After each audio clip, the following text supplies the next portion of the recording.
एक पति दो पत्नियां झगड़े भरी कहानी। गांव के किनारे एक बड़ा सा घर था।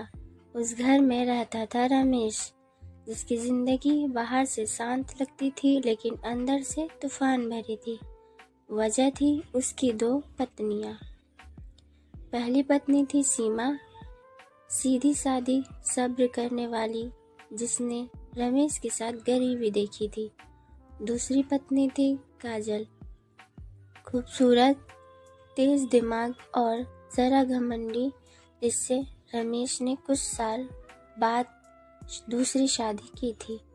शुरू में रमेश को लगा कि सब संभल जाएगा, लेकिन जैसे ही काजल इस घर में आई, सीमा और काजल के बीच में आग लग गई।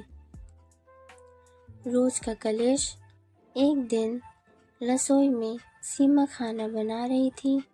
काजल ने आते ही ताना मारा, आज फिर वही दाल?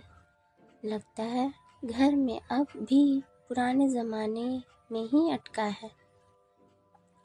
सीमा ने शांत आवाज में कहा, घर पैसे से चलता है, दिखावे से नहीं।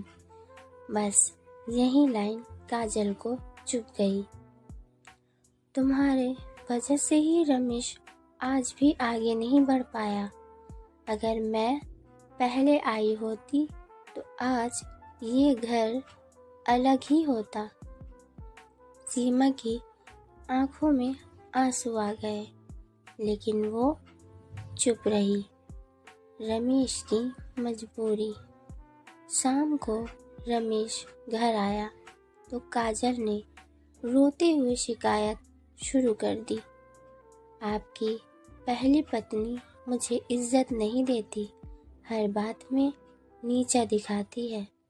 थोड़ी देर बाद सीमा भी बोली, मैंने तो बस सच कहा था, मैं तो सालों से सब सहती आ रही हूँ। रमेश बीच में फंस गया।